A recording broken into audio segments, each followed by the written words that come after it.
আমাদের মসজিদের নতুন ইমাম সাহেব। ওহো, আমি তো ভুলে গেছি, ইমাম সাহেবকে দাওয়াত দিয়ে আসতে হবে। যাই, দাওয়াত দিয়ে আসি। বা ইমাম সাহেব তো দেখতে খুবই সুন্দর। একদিন আমাদের বাড়ি ইমাম সাহেবকে দাওয়াত দিয়ে খাওয়াতে হবে।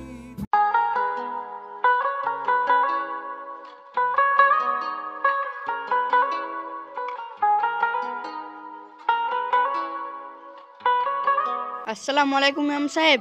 ওয়ালাইকুম আসসালাম ওয়া রাহমাতুল্লাহি ওয়া বারাকাতুহু। আগামীকালকে আমার বাড়িতে আপনার দাওয়াত থাকলো। দাওয়াত গ্রহণ করলাম। ফজর বাদ আমাদের বাড়ি যাবেন ইনশাআল্লাহ।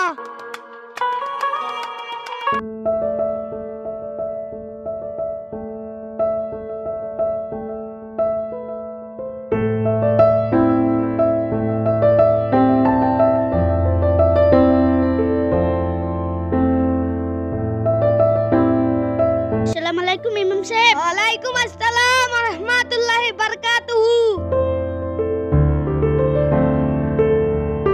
ছি ছি ছি ছি ছি, পর্দা করেনি, আবার সালাম দিচ্ছে। আস্তাগফিরুল্লাহ আস্তাগফিরুল্লাহ, নাউজুবিল্লাহ নাউজুবিল্লাহ। আসসালামু আলাইকুম। ওয়ালাইকুম আসসালাম। কি ব্যাপার, আজ তোমার মনটা খারাপ কেন? আর বলো না, মসজিদে যাওয়ার পথে আমাকে একটা মেয়ে সালাম দিল। সে কোনো পর্দা করে না। মেয়েটার কি ব্যাপার আমি কিছুই বুঝতে পারলাম না। প্রতিদিন মসজিদে যাওয়ার পথে আমার সাথে দেখা হয়। দেখো তুমি আবার কোনো মেয়ের প্রেমে পড়ো না। ছি ছি, তুমি এ কি বলছো? নাউজুবিল্লাহ নাউজুবিল্লাহ। আমার সম্বন্ধে এসব ভাবলে কি করে? আমি একজন পাক্কা ইমানদার লোক। তুমি ইমানদার যত বড়ই হও, তুমি মেয়েদের প্রেমে পড়লে ভালোবাসতেই হবে। সেটা নিয়ে তুমি চিন্তা করো না। তাও তুমি সাবধানে থেকো। তুমি হাত মুখ ধুয়ে এসো, আমি খাবারের ব্যবস্থা করছি।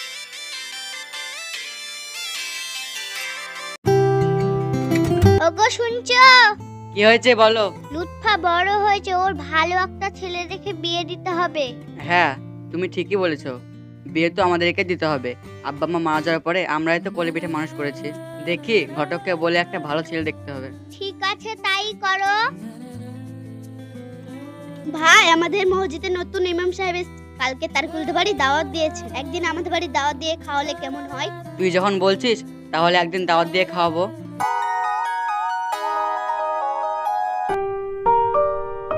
আসসালামু আলাইকুম। ওয়ালাইকুম আসসালাম। দাঁড়ান ইমাম সাহেব, কিছু বলছেন? আপনি আমার দিকে তো তাকাচ্ছেনই না। আমি কোনো বেপর্দা মেয়ের দিকে তাকাই না। আপনি পর্দা করেন না কেন? ঠিক আছে, কাল থেকে আমি পর্দা করব। আপনাকে খুব ভালোবাসি।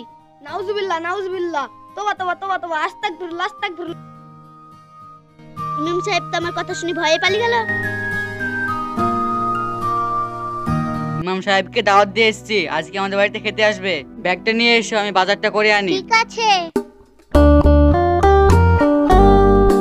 লুৎফা থাম, বাড়িতে ইমাম সাহেব খেতে আসবে। তোর ভাবির সাথে কিছু রান্না বান্না করিস। ঠিক আছে ভাই।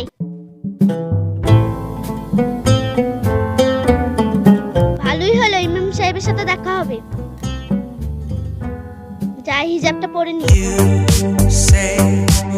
আসসালামু আলাইকুম। ওয়ালাইকুম আসসালাম। আসেন ইমাম সাহেব, আসেন। লুৎফা, ইমাম সাহেবকে বসার জায়গা দে। আসুন ইমাম সাহেব আসুন। আপনি এখানে? এটা আমাদের বাড়ি ইমাম সাহেব। বসুন ইমাম সাহেব বসুন। দেখুন ইমাম সাহেব, আমি হিজাব পরেছি। খুব ভালো করেছেন। ভাইকে আমি বলেছিলাম আপনাকে দাওয়াত দিতে। আপনার সাথে অনেক কথা আছে ইমাম সাহেব। আমার সাথে আবার আপনার কি কথা থাকতে পারে? আপনাকে অনেক ভালোবাসি ইমাম সাহেব। আপনি এরকম বলবেন না, আমি বিবাহিত।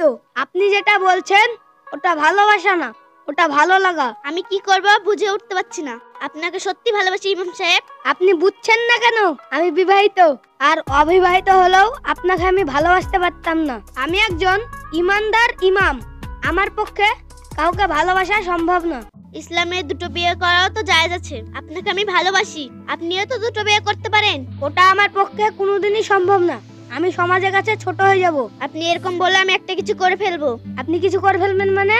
কি করবেন? আমি বিষ খাবো, না গলায় দড়ি দিব। আপনি জানেন না আত্মহত্যা করা মহাপাপ, আর এই পাপের কোনো ক্ষমা নেই। যারা আত্মহত্যা করে তাদের জন্য আল্লাহর কাছে কোনো জায়গা নেই। আপনার মনেই তো জায়গা পাচ্ছি না। আল্লাহর কাছে জায়গা পাবো কিনা তারপরে ভাববো। আজ আমি বিষ খাবো না, গলায় দড়ি দিব। আপনার হাতে দাওয়াত খাওয়া আমার নসিবে নাই। আজ আমি আসি, ভালো থাকবেন। ইমাম সাহেব চলে গেল, আমার মনের কথা বুঝলোই না। আমার এই জীবনে আর আমি রাখবো না।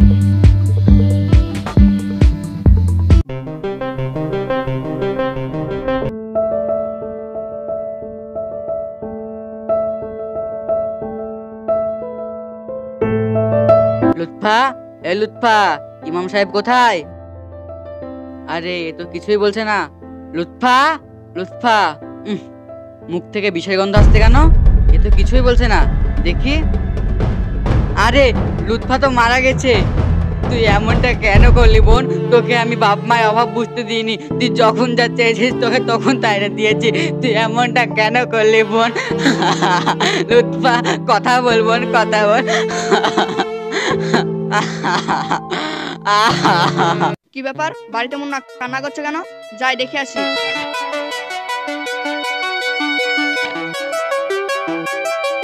বোন তুই এই কাজ কেন করলি রে? বিষ খেয়েছে রে, কিসের লেগে বিষ খেয়ে মরে গেছে আমি কিচ্ছু জানিনি। আমার লুৎফা খোর, লুৎফা রে। এখন সেটা কি হবে মুন্না ভাই? সবাইকে তো যেতে হবে। আমি ইমাম সাহেবকে বলি, ওকে মাইনে করতে। আর লোকজন শুনতে কি লাগছে? ঠিক আছে যাও।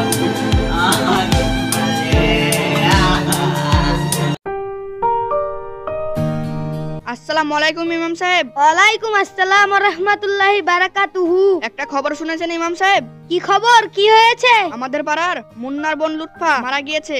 ইন্না লিল্লাহি ওয়া ইন্না লিল্লাহি রাজিউন। এ আপনি কি শুনালেন? কি হয়ে মারা গেছে? বিষ খেয়ে। আপনি মসজিদে গিয়ে মাইকে বলে দিয়েন। ঠিক আছে। লুৎফা, তুমি এ কি করলে? হে আল্লাহ, তোমার কাছে আমি কি জবাব দেব?